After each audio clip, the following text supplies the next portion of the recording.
Or you see the kids coming out here and like sewing their t-shirts. They definitely don't go for the dog. Yeah, no, I don't either. Well, you never. When Alfred Museum is out there in shorts, he also goes up on helping people. Really? Okay. Oh yeah, I mean, it's not that he hides in the basement of the lab. Yeah. He goes up, winter and summer. Okay. Oh, that's too funny. Yeah. Somebody's gonna get photographed, somebody. Yeah. I'm seeing that. Yeah.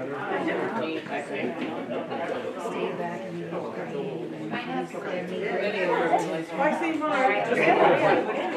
I didn't even get a chance to read it.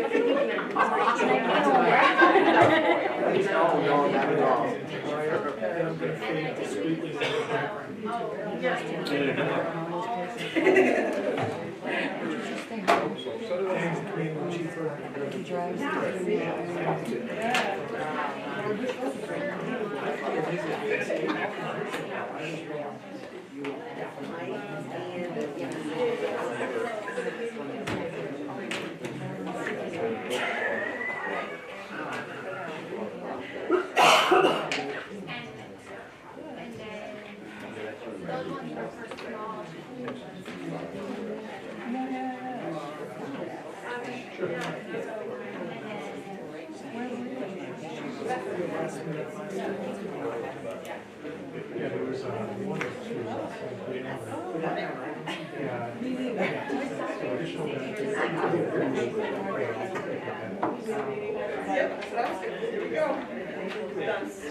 Yeah, those are the When are we obliged to do what? all of us get Then you take it home and compare it to the council. with COVID over.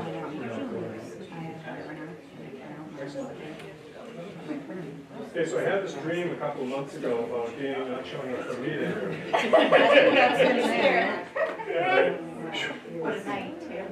Backing in with a straw. But then I think I also thought that I'd forgotten all the board information and, so. Didn't it play at the end that it was only 6:20 or something like Yeah, that? it was early. It was early. Got I it. still can't get in my locker every once in a while. Yeah, that's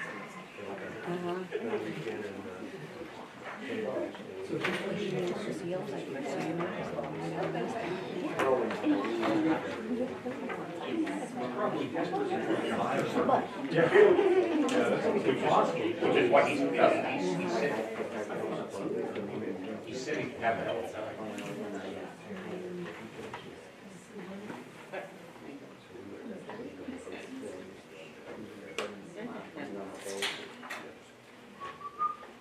we'll be here in just a minute as soon as the chair arrives. You're gonna miss a meeting. Well, he's got plenty of time. He's got 3 minutes. Here he comes. Should we give her a round of Give him a applause? stand hook. Great. Great. Go. You can all try to figure out who knows what. He still doesn't know what's going on.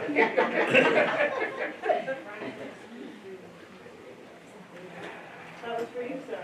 That's me? Come on, where else can I you told go? him about my dream, but you're not showing up for a board meeting. Good. 2 minutes. Plenty of time. That's right. It's closer than like some of the other ones. Yeah, Including the sign. that's true. Oh, geez, that could be hard to make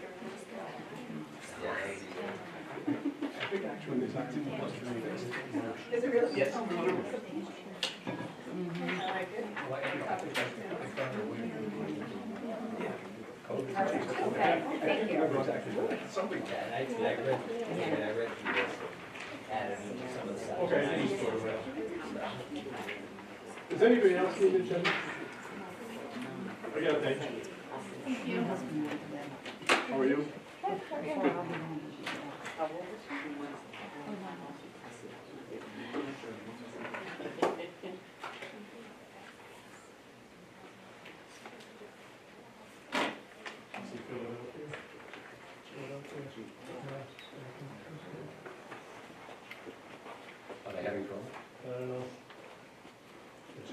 the news tonight. Suggested they're having trouble. Yeah, like, you know, who knows? Cities, it's so easy for something to go quickly. Did you get a chance to? Oh,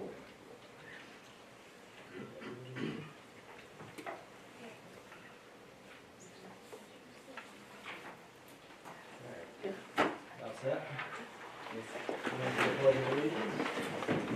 Allegiance to the flag of the United States of America, to the republic for which it stands, one nation, under God, indivisible, with liberty and justice for all.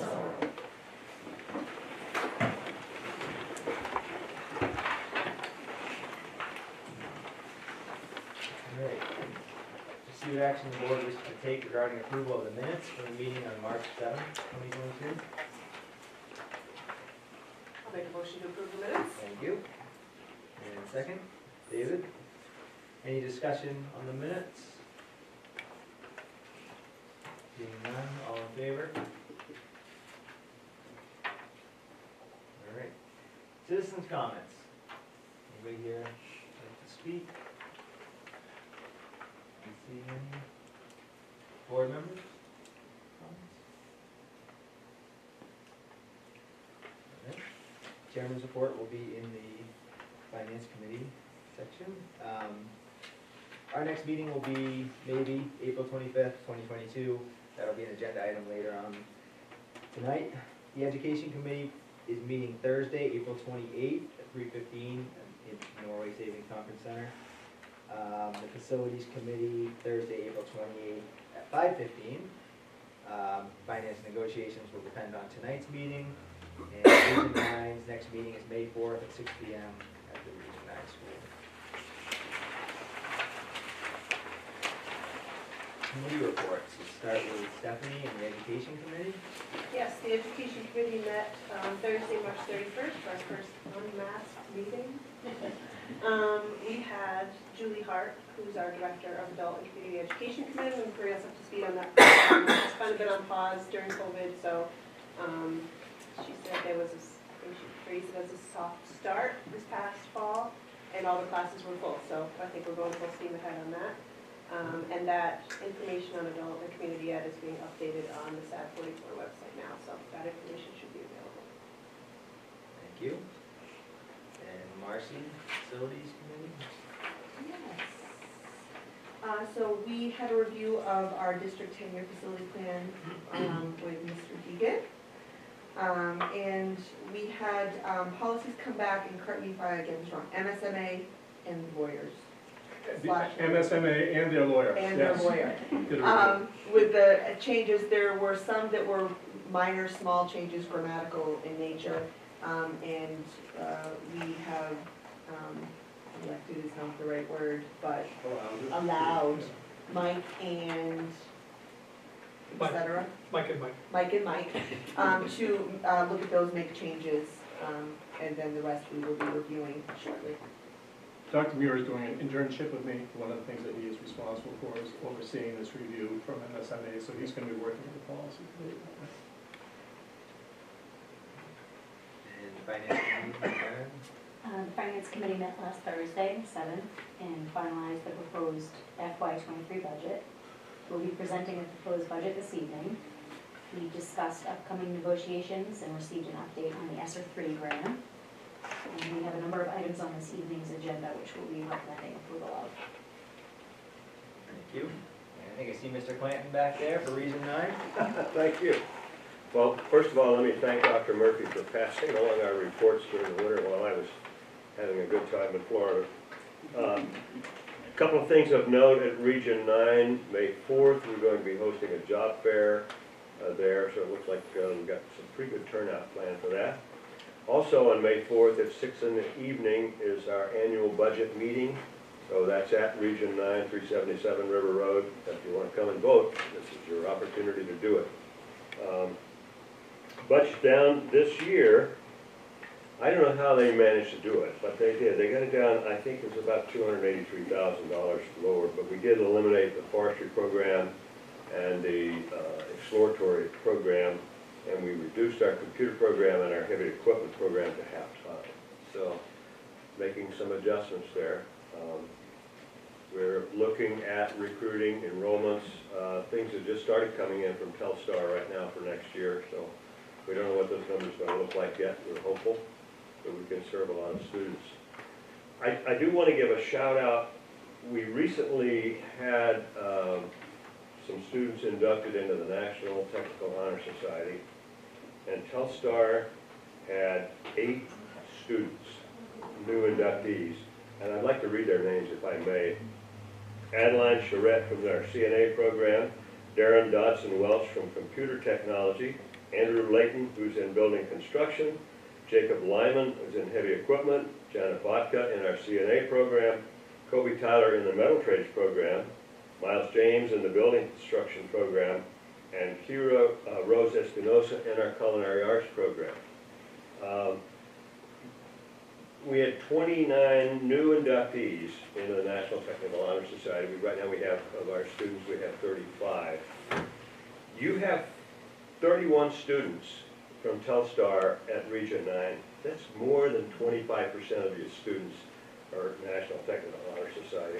I just think that's amazing, and I think you should be very proud of them. So I just would like to give a shout out to those students that do some great work, and we appreciate it. So, any questions? And if I can excuse myself, I have another obligation at 7:30, so See, Norm, thank you. thanks for getting me in. Nice to see you all. Thank you. And I'll pass it over to Dr. Murphy for the superintendent's report. Thank you. Since our last meeting, we've appointed Stacy Knight as an Ed Tech 3 to fill an open position that we had for special ed tech at Telstar Middle School. We have not had any transfers. There have been no additional Schedule B appointments. We have received resignations from Michelle Richardson, CPS Food Service, and we've also received a resignation from Ron Deegan, Maintenance Director, and Ron will be leaving us at the end of June. And I just want to give a shout out, as Norm mentioned, but you know, Ron has been with us for 14 years in that position, and I think as he leaves, we know that he is doing so with our facilities in great shape. And I just want to acknowledge all the work that he's done over the years. He's written grants. He's out at all night, hours of the night, early morning, I know, because he makes sure to call me and say, back when he was doing transportation, 4 o'clock in the morning, I think we're gonna be okay. All right, thank you for calling. But seriously, if there's a boil leak, if there's any problems at all, it doesn't matter what time of day, Ron's been outstanding, and it's been a pleasure to work with him. So we wish you all the best. We will have some substitute teacher openings if you decide you want to come back. But seriously, Ronnie, thank you for everything. You've done a fantastic job for us, and you leave the district in great shape.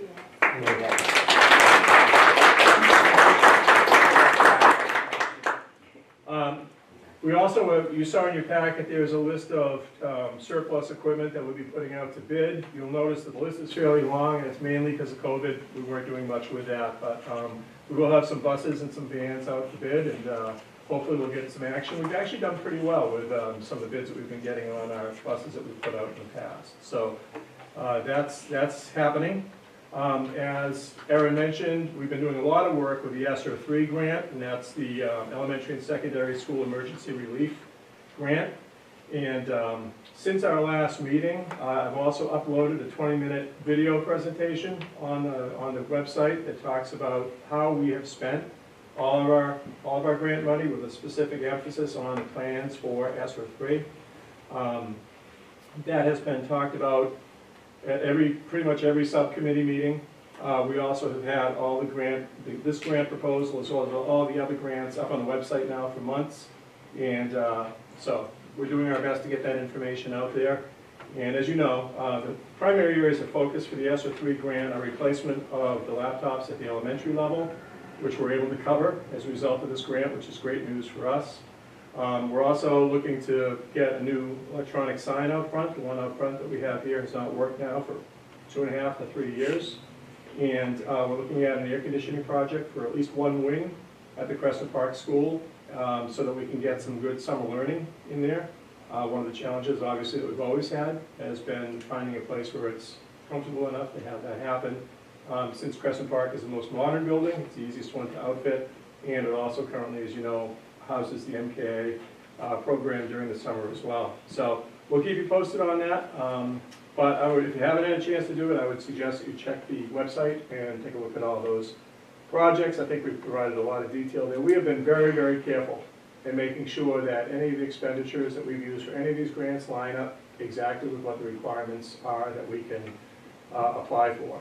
And so as we put together our different projects within each grant, it actually goes to the state. The state has to approve it. They might kick it back and say you need to do X, Y, or Z. We appreciate that. And then ultimately it's all trickled down from the feds. So, you know, it's not like they say, here's $500,000, spend it on what you need to spend it on, unfortunately. But in this particular grant, I want to thank Shelley Mogul, our new curriculum director, who's worked with building administrators. We're required to have 20% of this Sr3 Grant, which is about $1.3 million, it's our biggest grant, go towards addressing learning loss. We've been in a much better place than most school districts because last year we offered pre-K to 12, 5 days a week in school. That was almost unheard of across the state, but the federal requirement is that no matter what your situation was, you have to allocate 20% of that amount to address learning loss. And so we have some things happening during the summer, we have some after-school tutorial programs happening, and that's going to be allowed to be spent over the next 2 years. So that's going to give us some flexibility to spend the money in ways that really directly impact the kids. But that's right off the top. And then the other money goes to those projects that I talked about. And I think in there's also the purchase of 2 additional vans. I think I've talked about this. I don't know if I did it at the last board meeting, but I know we've done it at all the different committee meetings. One of the things that it's really been helpful for us, and I want to thank Jim Whitman and Ron before him, but as all districts in Maine, we're really struggling to get bus drivers. And one of the ways that we've been able to address that this year is we are using our existing vans that we have, and some of our teachers are actually driving out to the outlier homes and picking kids up on the far end of the route and bringing those kids in, you know, 2 or 3 of them maybe at a time, which is allowing our buses to not have to go out as far, and in some cases come back and make a second run if necessary, and if they're able to do that. So that's been helpful for us, and we're hoping that maybe we can get two more vans in that grant that will allow us to be able to continue to do that in a pinch. So again, lots of work has gone into it, but I want to thank Shelley and the building administrators too for the work that they did on the learning loss piece. In some districts, you know this, they had kids going to school last year 2 days a week. And, you know, or 2 days in, 3 days off, or whatever it might have been. And in some cases, it was not just at the high school level, but it was, you know, depending on the size of the schools, the number of kids who were enrolled. So we were very fortunate that way. I sent an email out to you earlier with some results of the lead level testing that is happening in Maine schools. And that's a new requirement as a result of legislation that was passed fairly recently. All schools have to test all water, you know, in their buildings, every faucet, every water fountain, and so on. The good news for us is we did replace all of our water fountains with bottle filling stations as part of our COVID grant that we got early on.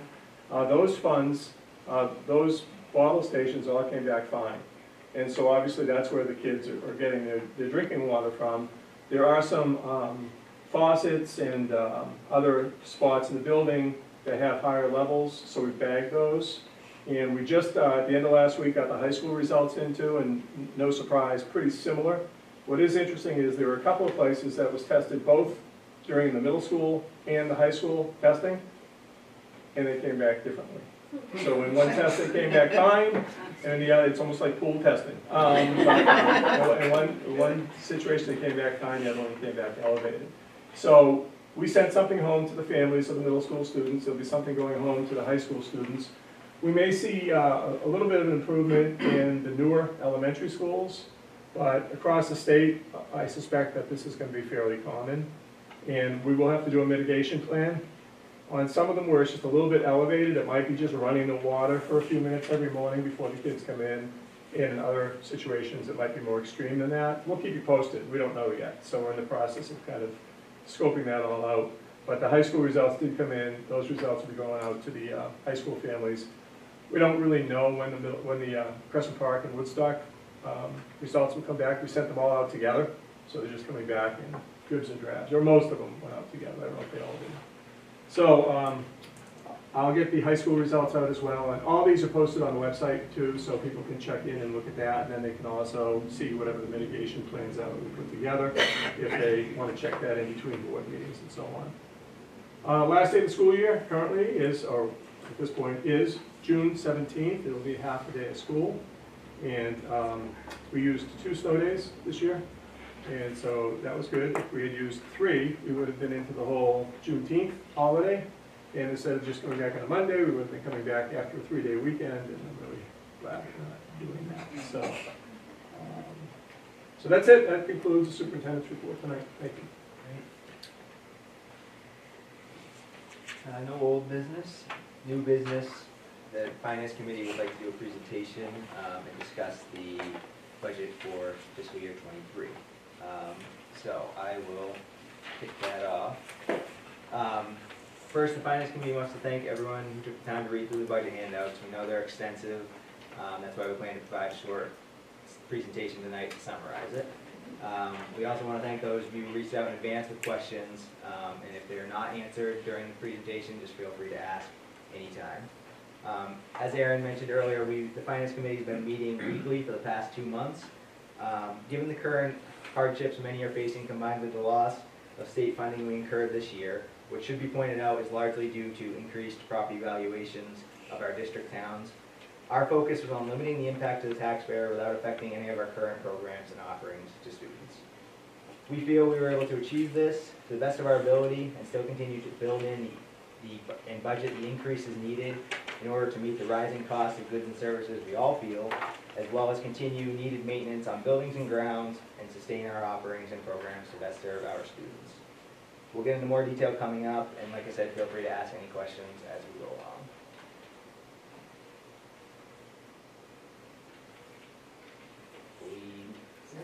Stephanie. Do we have the budget percentage breakdown?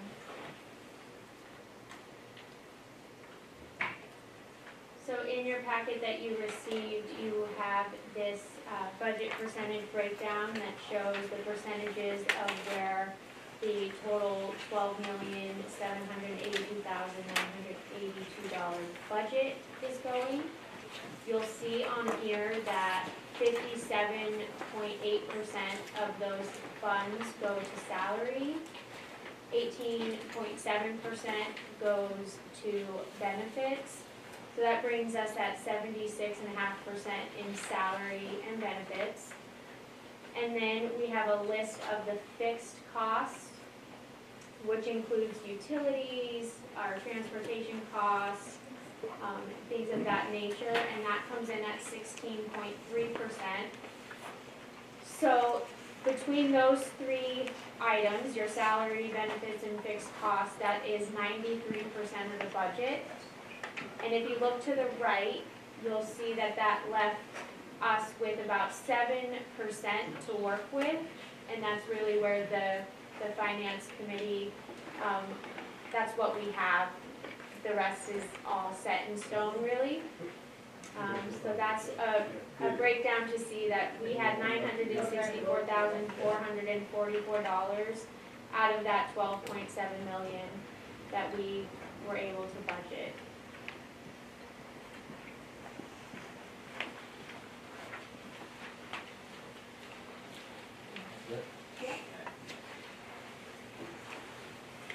All right, the next page, MSAD 44 budget funding comparison.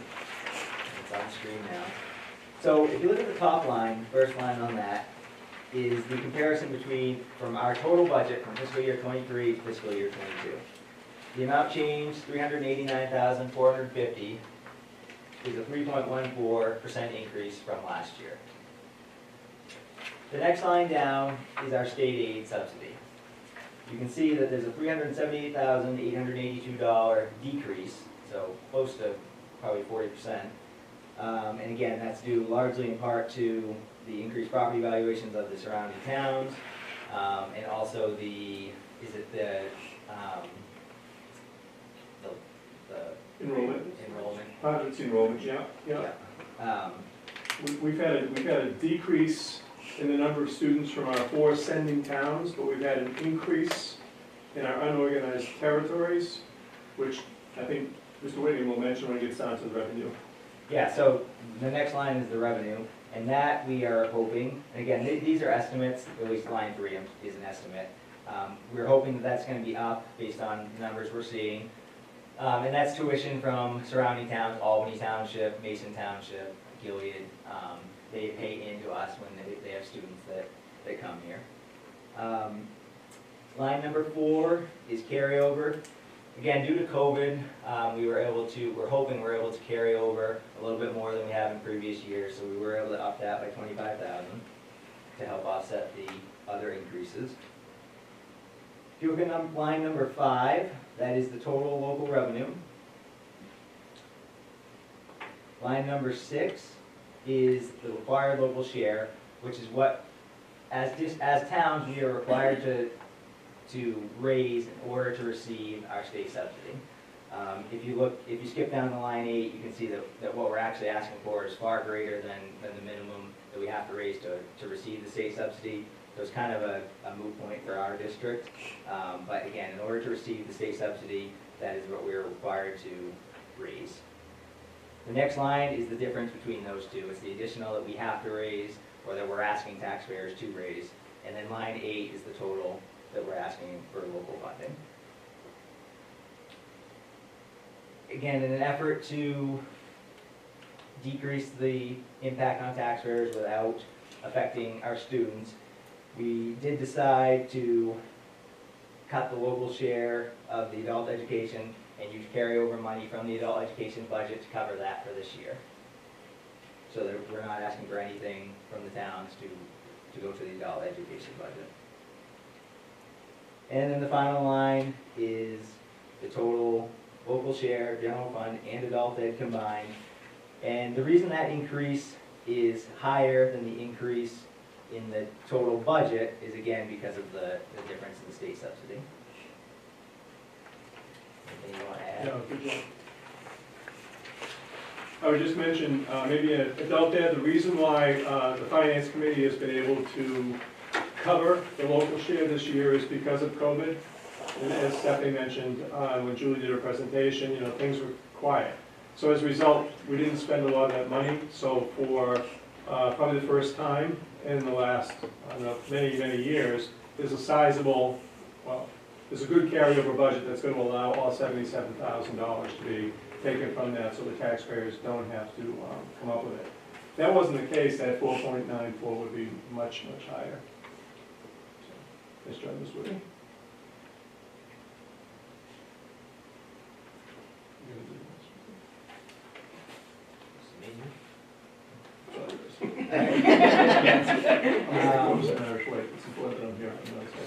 Perfect. The next page is the increase, or based on the increases we just looked at, is the impact it has on each town. Basically, the reason for the differences is because of the funding formula that we approved a few years ago. I think that was 2019. So that's why if you look at the bottom right where you see 105.7, 103.8, etc., those numbers are different for each town because of that funding formula. So that's why it's not a uniform 5% increase for each town. So it's just based on the enrollment, the funding formula is based on enrollment and property valuation, a combination of the two. And yeah, essentially, if you look at Bethel, for example, 105.7, that means that the increase in our asks to the town of Bethel would be 5.7%. Greenwood 3.8, Murray 4.9, Woodstock 4.2. And that's the totals are right there as well, 195, 43, 158, and 67,000. And those are the increases from last year.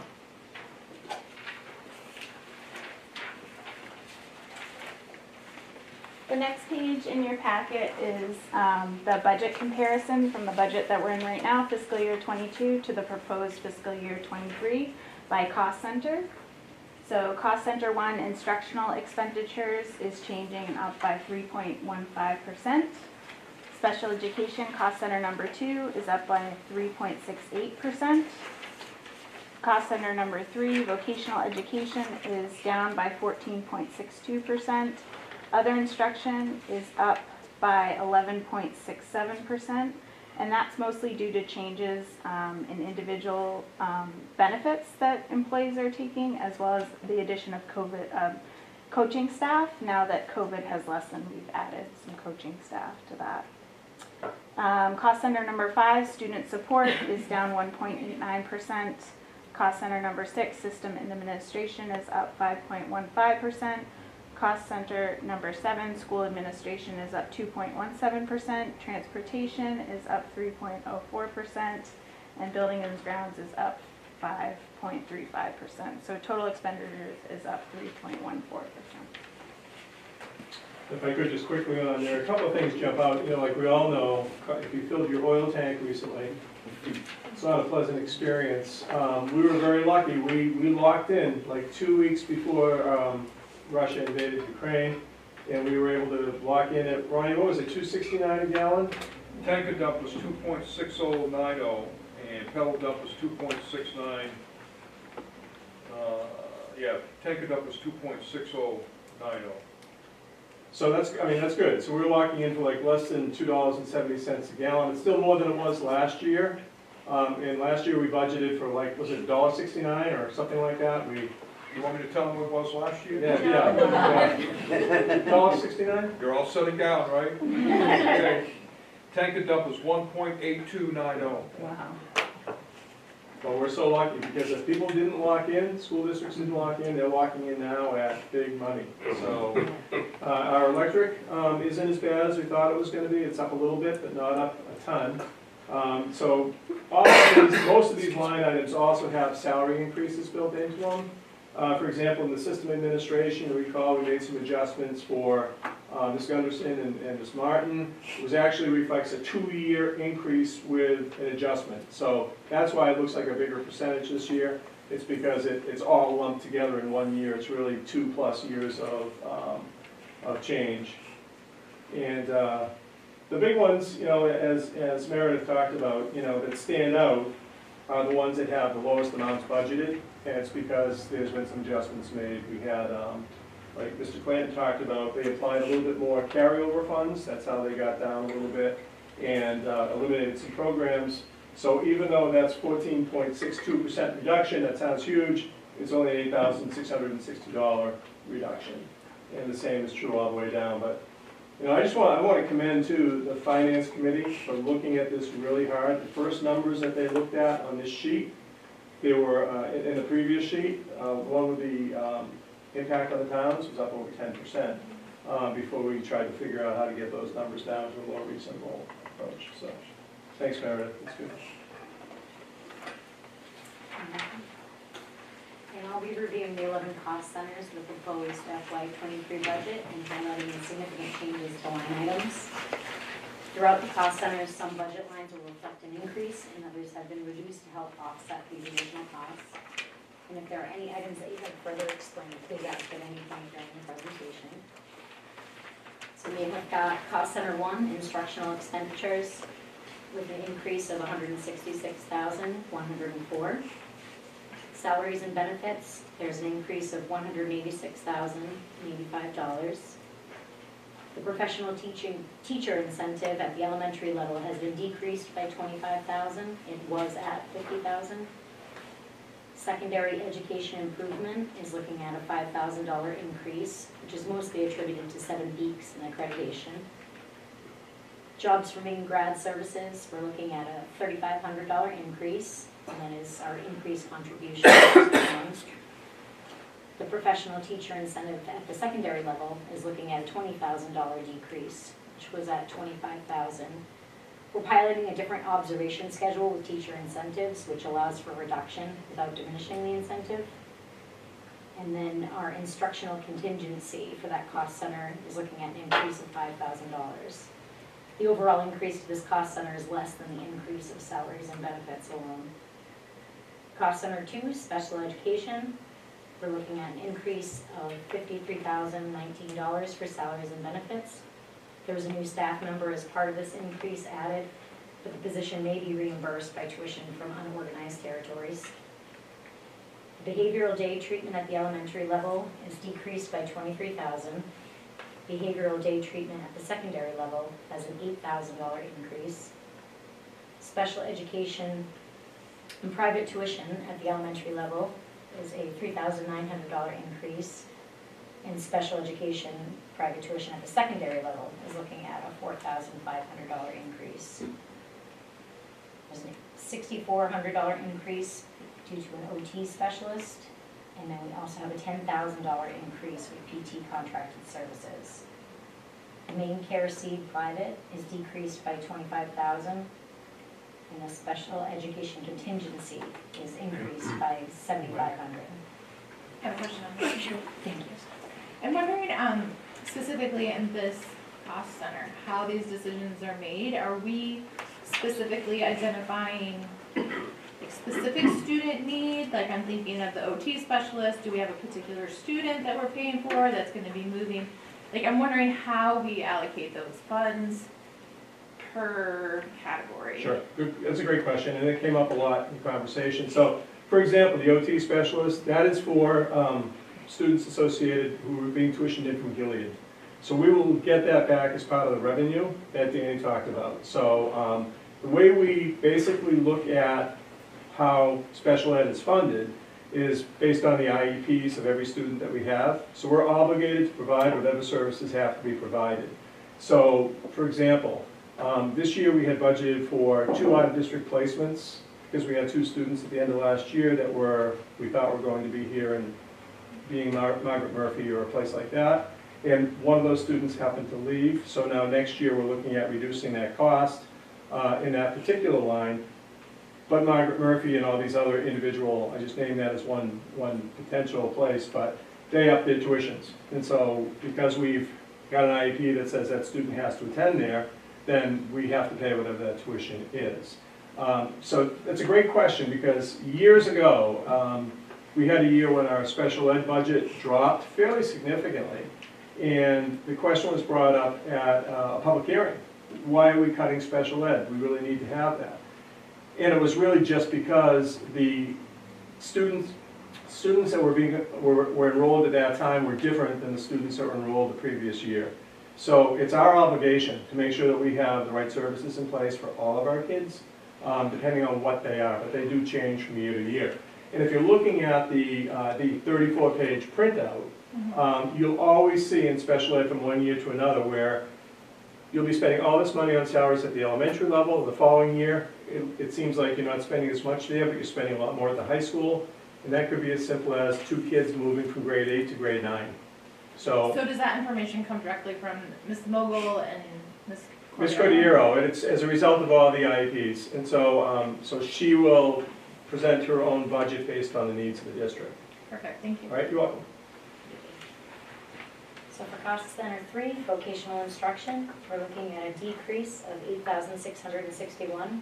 This decrease in our contribution is based on the application of their formula and then use of carryover funds, like we mentioned. Cost center 4, other instruction, which is athletics and co-curricular, is looking at an increase of $36,814. With salaries and benefits having an increase of $36,814. There have been changes in individuals' benefit plans, but nearly half of the increase in this cost center is attributed to stipends, which were off from last year due to the impacts of COVID. You mentioned the coaching and such.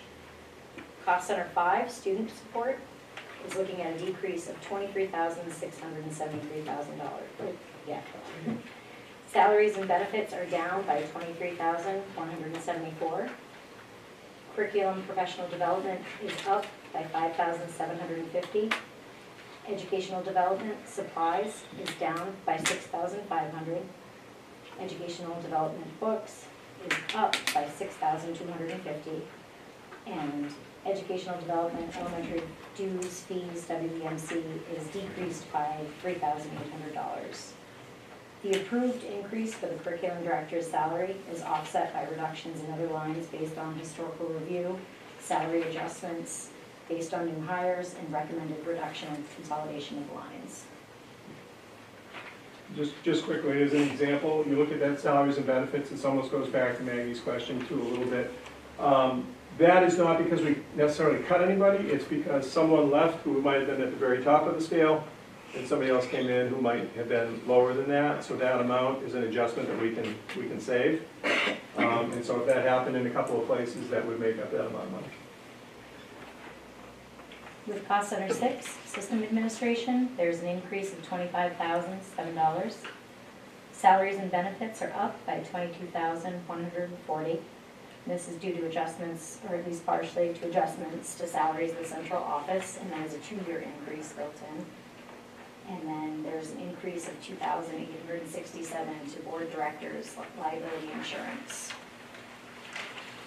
I would just mention that 22,000 is not a raise for the superintendent. That's the same salary I was 3 years ago, so. Cost center 7, school administration, is looking at an increase of $17,152. Salaries and benefits are increased by $12,152. Part of this increase is an increase to the Woodstock teaching principal position due to longevity. We have professional education services are looking at a $5,000 increase, which is dues and fees and partially the high school accreditation. Cost center 8, transportation, has an increase of $32,688. Can I go back in just Yes. for a second? Yep. Just, on school administration, just because a lot of times people look at that and they think that's just the principals. That's actually your secretaries, all of your equipment, all of your supplies, and everything else that's used to run the offices too, so. Thank you. Cost center 8, transportation, is looking at a $32,688 increase with a $14,587 increase to salaries and benefits, partially due to an adjustment to the transportation supervisor salary, which is also offset by a reduction in our drivers. Gasoline, we're looking at a $44,600 increase. Diesel fuel, we're at a $17,334 decrease. Machine purchase plus $5,000, we're looking at a $2,500 decrease. Bus repair parts, a $5,000 decrease. Tires, a $2,000 decrease. And then also a $2,500 decrease to the transportation contingency. It's worth noting that the overall increase to this cost center is less than the increase in gasoline alone. Other line item reductions were made to help offset increases. And we don't have the storage facilities for gasoline, so that's part of the problem. If we had our own, giant gas tanks that we could bid out on, it's not the same as oil. Right, Mr. Deegan? Just nod, say yes, that's right. You can't hear me. All right, it's time to retire. Maybe I gotta speak up. 68, Dave. I said, we don't have the storage facilities for the gas. No, Right? just Sorry. 10,000 diesel It tanks. was just a test to see if you could hear me. Thanks, Ronnie. With cost center 9, building and grounds maintenance, we're looking at a $90,846 increase. With salary and benefits, we have an increase of $57,207. Part of that is a $19,000 increase to the maintenance supervisor salary. Property insurance has an increase of $5,728. District dues and fees are up $6,170. Heating oil is down $8,397. And pellets are up $63,430, which is partially offset by the reduced oil use. District waste disposal fees are increased by $3,400. District building repairs, a $7,000 increase. The Honeywell contracted services are increased, which is a 2-year increase, by $7,945. And then debt service and interest payments are down $5,622. And then we also have a $55,000 decrease in our 5-year capital renewal plan. Can we say more about that? Yep, so just a couple of things on that. So when we got really into the budget, we tried to figure out how we could possibly keep it at a reasonable level. We had actually looked originally at increasing the amount that we had budgeted in our capital improvement plan from $165,000 to $180,000. Years and years and years ago, before we lost $2.7 million in state aid, we had $200,000 that was set aside for that. It went all the way down to zero. And over the years, we've been trying to build that back up to get it, you know, somewhere close to 200. The good news is our district is in really good shape. We don't need the building repairs that we needed back then, thanks to the work that's been done over the last 14 years. So this was a place where we said, okay, we're going to have a new maintenance director coming in for next year. We're going to be working on some different kinds of projects and so on, but they're not going to necessarily be to the same extent. If we have to pull back someplace, this will impact the kids less than reducing a staff member or doing something in the individual buildings. So this was one of the last changes that the Finance Committee made in an effort to try to get that number down to be reasonable. Erin mentioned the adjustment to the maintenance supervisor. You might remember that Mr. Deegan had actually retired back at the beginning of the year, but agreed to come back and finish out the year on an hourly basis. So later on tonight, you'll be asked to approve a salary for Mr. Whitman, the transportation director. And what we're trying to do is keep that position, the food service manager, and this new maintenance director position all at the same level because they're comparable positions. So, so that was the increase in the salaries. Sorry. Go ahead. $7,000 building repairs, that's real? That's an increase. No, that's an increase to the budget. That's not all. Oh, okay. Yeah, no. Yeah, we got a really good deal at Martin's. No, it was $7,000. And actually, if there's an area that we typically overexpend, because you know you just can't predict what's going to happen. And this facility in particular is an older facility. And we're actually running into issues that the Facilities Committee will talk about soon with our plumbing and with our pipes. You know, they're 60, going on 60 years old.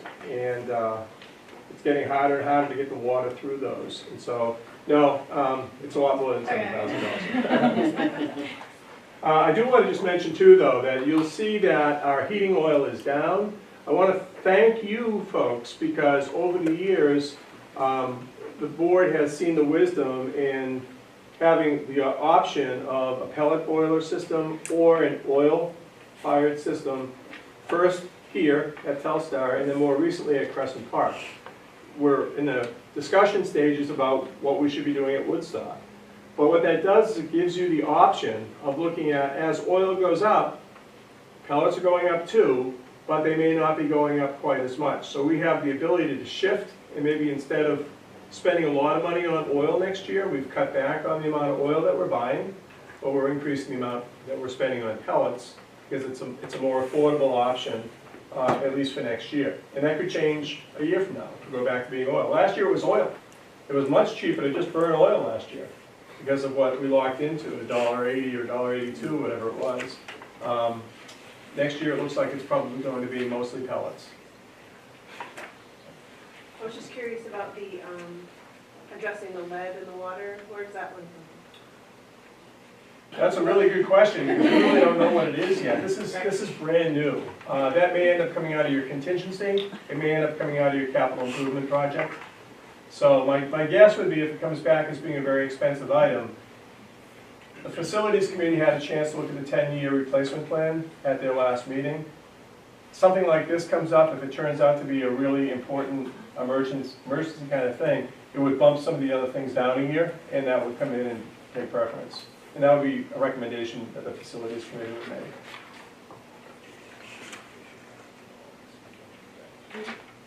And then just, David?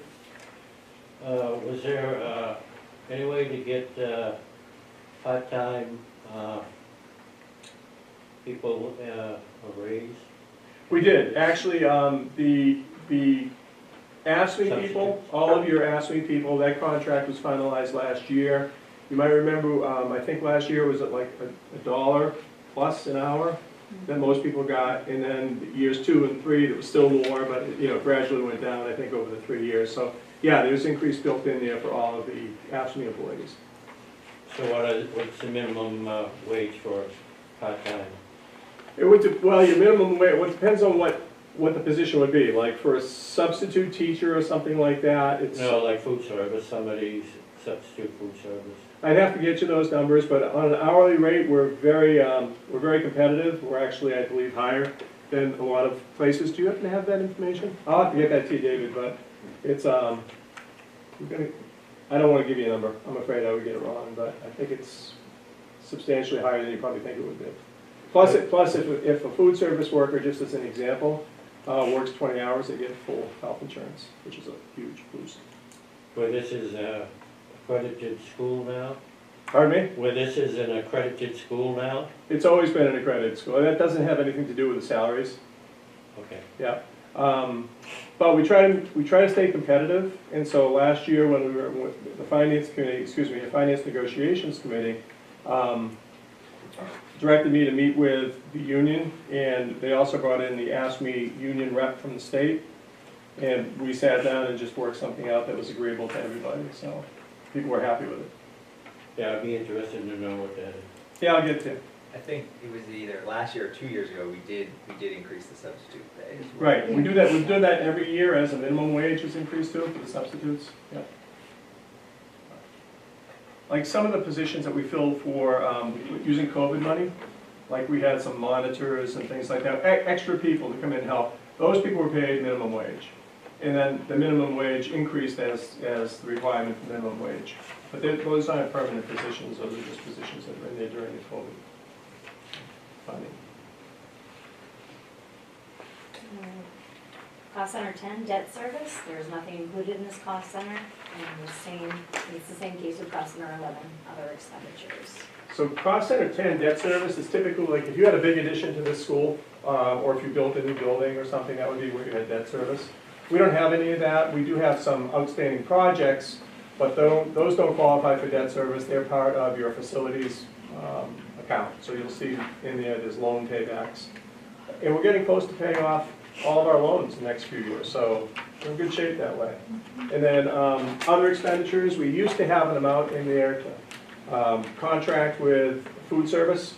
We used to contract with RSU 10, and then 2 or 3 years ago, you eliminated that. We brought Mr. Kimball in as the food service director, and that money no longer can be budgeted there. It has to go through the food service program, which is entirely separate. It's a self-funded program.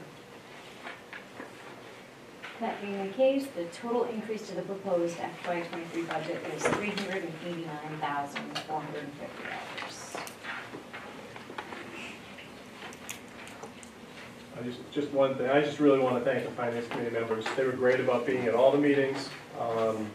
You know, really asking some good questions, coming up with some of the ideas that actually was able to get us down under the 5% impact to most of the towns. And I think considering the challenge that we're up against, that nearly $400,000 loss in the state, did a nice job.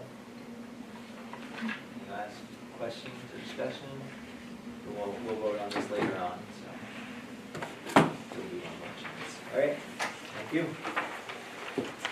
Adjustments to the agenda. If you saw your email today, just as more of a clerical thing than anything, we are going to make one adjustment. I think Aaron's got for that. Go ahead and do that, maybe.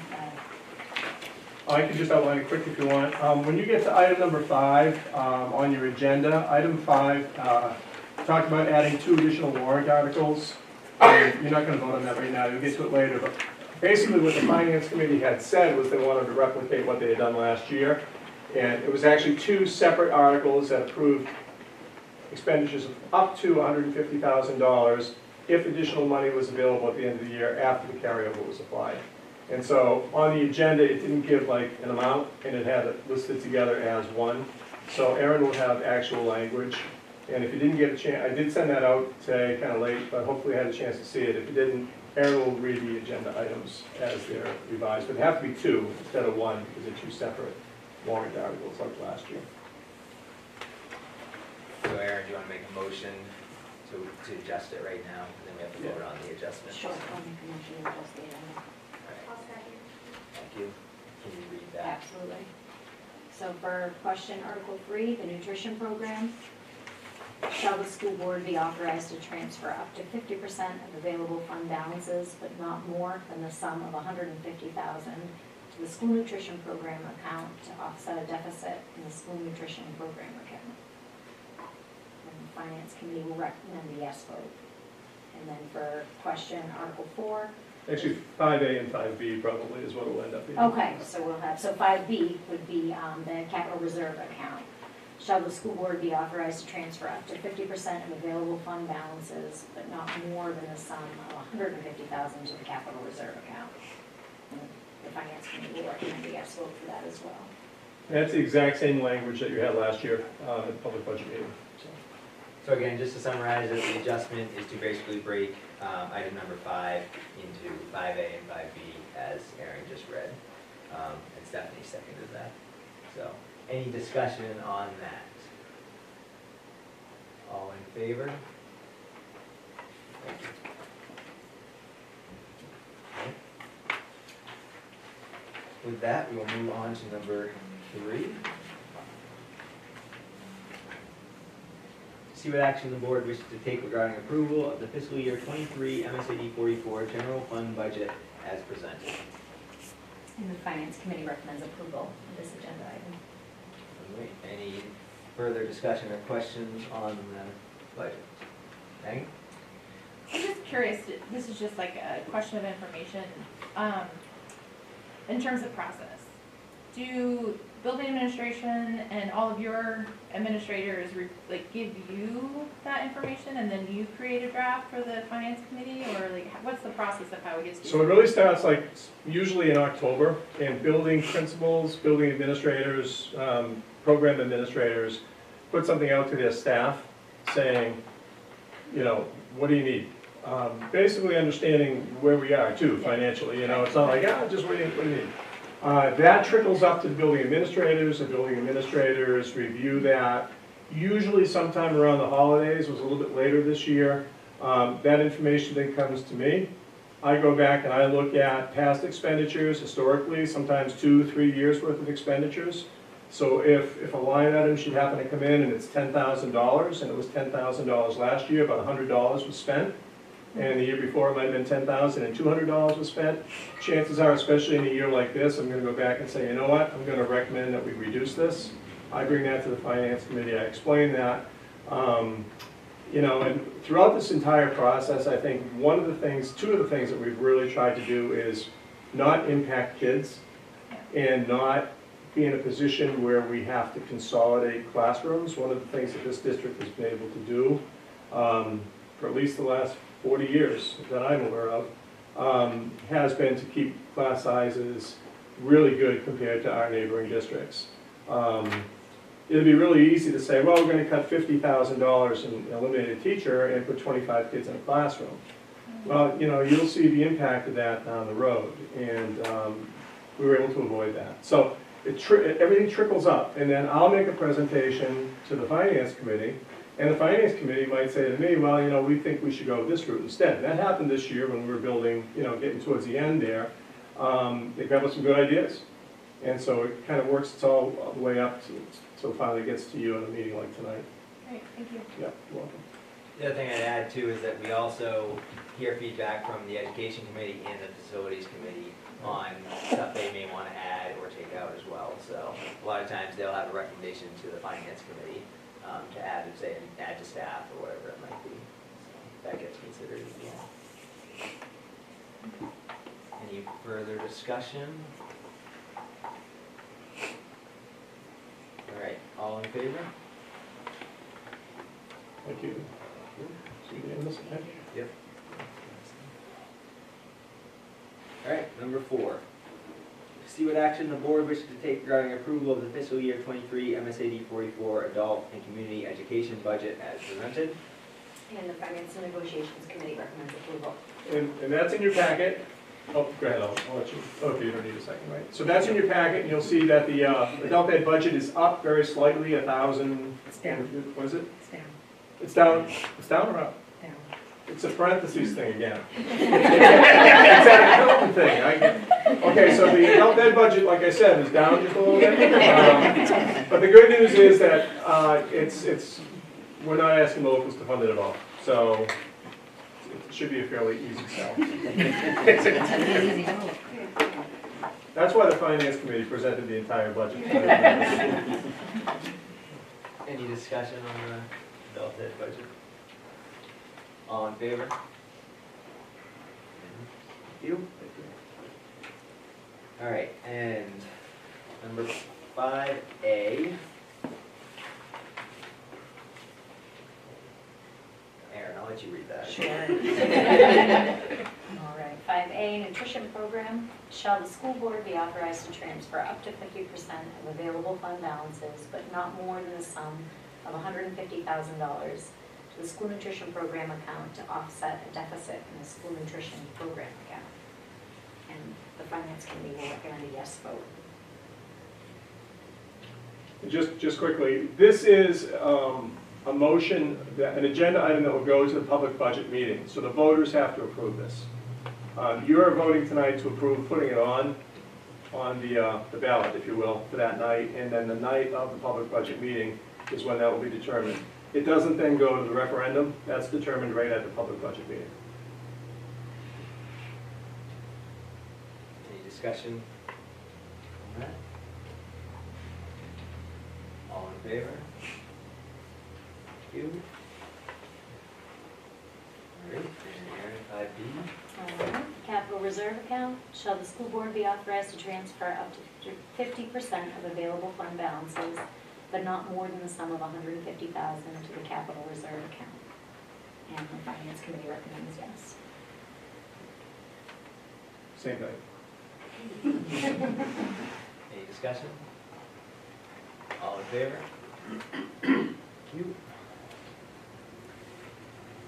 Number 6, see what action the board wishes to take regarding authorization for the superintendent of schools pursuant to section 1485-4 of Title 20A to transfer not more than 5% of the total appropriation for any cost center in the current fiscal year operating budget to another cost center or among other cost centers, provided that the total current fiscal year operating budget shall not be increased by such transfers.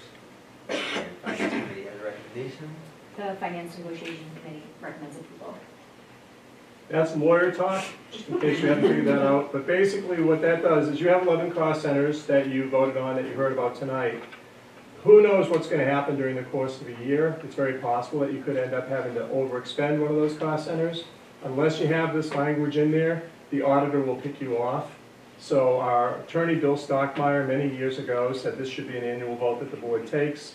In the event that you do overexpend a particular cost center, you have the ability to transfer money from one cost center to another, as long as it doesn't exceed 5% of your largest cost center, which would never be a problem for us. So it's an annual vote that our attorneys recommend that you take. Any discussion? All in favor? Thank you. Number 7, see what action the board wishes to take regarding approval of the American Rescue Plan Elementary and Secondary School Emergency Relief Fund application for MSAD 44 as approved by the Finance Committee. And the finance and negotiations committee recommends approval. Yeah, not to beat a dead horse, this has gone out to you several times, it's been presented, it's been on the website. It's unclear about whether or not we actually had to have the board approve this. The Finance Committee did approve it, but I'm very cautious. I want to make sure we do everything right. So we wanted to put it on tonight for your formal board approval. Any questions or discussion? All in favor? Thank you.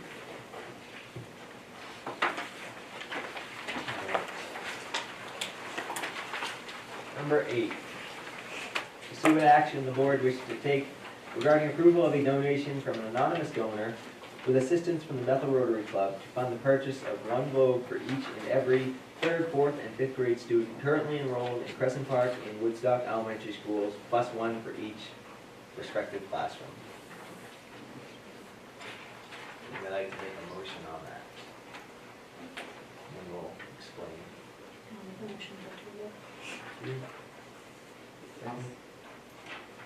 So I received a phone call, actually, I received a call and Julie Hart received a call about the exact same thing. So we had an anonymous donor who indicated that he would like to provide a 4-inch globe, world globe, to all of our students in grades 3, 4, and 5, as well as one for every classroom. But he really wanted to stay anonymous, and so the only way to do that, without necessarily giving us a check that had his name on it, or her name on it, was to run it through another organization. So he's making, or she's making, the donation to the Rotary Club, and the Rotary Club is going to act as an intermediary. And if you approve this tonight, we'll order those. He'll pay the Rotary, or she'll pay the Rotary, and Rotary will pay us. So nice gesture from someone in the community, but because this is almost, I believe, an $8,000 expenditure, it needed to go to the board for your approval, just to give it the thumbs up. But what a nice gesture. Was there any explanation, like where? Very little. No, it was just basically this, we think this is something that we really would like to do for the kids. I'm entirely in favor. I'm just curious. Does this mean that in certain families, there'll be 2 globes going home? Or 3. It could be 5 Or or even 6. 3, yeah, well, that's 3 twins, yeah, that's all right. Whatever. Right? But each kid will have their own personal. I can see them beating each other on the head with the globes. Especially if there's a second grader in the house, right? That's really cool. No, it's a very nice gesture, and I appreciate the Rotary and their willingness to kind of run interference on this too, to make it happen. Any further discussion? All in favor? Who made that motion? Aaron and Cheryl, second. Number 9, to see what action the board wishes to take regarding approval of the proposed 2022-2023 school year calendar. Anybody can make a motion for approval? I'll make a motion to approve the calendar. I'll second. Stephanie and Stephanie H, Stephanie E. All right, discussion. So this, I know I've mentioned this a couple of different times. When we developed the school calendar, it's much different than it was 10 years ago, where we would just look at it ourselves and come up with a calendar that seemed to make the most sense. Now, in order for us to develop a calendar, the state requires us to work together with all the schools that send their students to a regional vocational school. And in our situation, it's complicated by the fact that RSU 10 sends students both to Region 9 and Region 11 down in Oxford Hills. And that's because Buckfield students used to go to Region 11 before Buckfield became part of RSU 10. A little historical background there for you. So when we sit down to look at the calendar, we sit down with RSU 56, that's Dixfield in that area over there, RSU 10, the Rumford, Mexico area, Region 9, us, SAD 17, South Paris, that neck of the woods, and Region 11. And so we are required to have a calendar that is as consistent as possible with no more than, I think it's 5 days that can deviate among all the different players. And so the good news is this year's calendar is very similar in all ways to, and next year's calendar is very similar to this year's calendar. So you won't see any big changes in there. And it's going to be consistent across the board. So I have shared this with the TEA folks, do a meet and consult. A few months ago, I think we actually looked at it. And all the other districts have already, I believe, already approved it. So. Any further discussion on the school calendar? All in favor? Thank you. Number 10, see what action the board wishes to take regarding revising the current school board meeting schedule for 2022 to accommodate budget-related requirements. Motion to approve. Second? Second. Tammy. So, election day is the second Tuesday of June, which I believe is the 12th? 14th. And I think our original agenda had the previous day as the meeting date for the board. And so you will need to meet after the referendum because you have to approve the warrants as voted on, and you also have to acknowledge and affirm votes taken for school board. So we're looking at, and I'm not available the following Monday, we're looking at 2 Mondays away, so what's that, the 28th? Yes.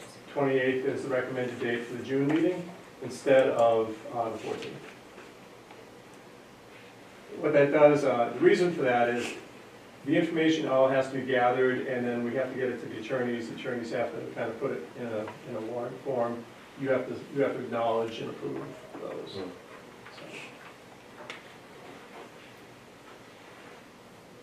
So the motion would really be to change the 14th to the 28th. We're also No. getting rid of April too, There's right? something wrong with the date there. The 14th is the Tuesday. So it's Oh, is it? The 13th to the 27th. 27th, 13th? Yeah, there we go. Sorry about that. We are, but we have it, we have another. Oh, okay, sorry, Yeah. jumping ahead. Yeah, so David, are you okay with that motion? Yes. Yeah. And Tammy, good? with Yes. that? Any further discussion on that? Questions? 13th to the 27th. Thank you. All in favor? Thank you. Okay, number 11. To see what action the board wishes to take regarding approval of the fiscal year 23 contract for James Whitman as MSAD 44 Transportation Supervisor. Finance Committee. The Finance and Negotiations Committee recommends approval. You got the amount here? Did you want, and the Yeah. amount for the 1 year is $56,650. Just background, like I said earlier, what we're trying to do is get the transportation supervisor, and by the way, Jim's here tonight. Jim, go like this in case anybody doesn't know you. Jim stepped into the position when Ron left that part of it back in the beginning of the year, and I think all the administrators in the district would agree that, he's done a fantastic job. And this has been a tough year, because of many challenges with just getting drivers and so on, but there's been some out-of-the-box thinking and some good work being done. So we're thrilled that he's still interested in continuing. And what we're trying to do is, and we talked about this at the end of last year and all throughout the year with the negotiations committee, is trying to form a basis that you can work from down the road. And so this salary will be the equivalent of what you're paying your kitchen, your food service director, and will also be the same as what the new maintenance director would be budgeted for. So I want to thank Jim for the job he's done. He's going to Disney World to celebrate. When do you leave? Leave the 24th. All right. Any question, discussion on that? All in favor?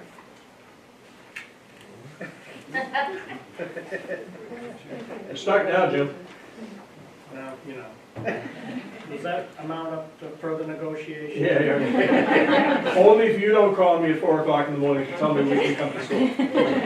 I did good this year. You did very good. Number 12, to see what action the board wishes to take regarding approval of a second and final reading of policy BG policy process.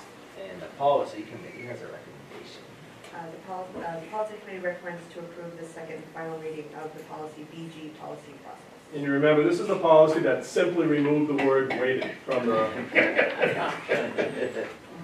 Very complicated. I have not had a lot of concerns voiced since the last meeting. Any other discussion? All in favor? Number 13, to see what action the board wishes to take regarding approval of a second and final reading of policy JLCD, administration of medications to students, Narcan policy.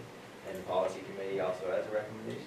Yes, the policy committee recommends to approve the second and final reading of policy JLCD, administration of medication to students, Narcan. And I have not received any comments or concerns or questions about that policy since the last approval of the first reading. Any discussion? All in favor?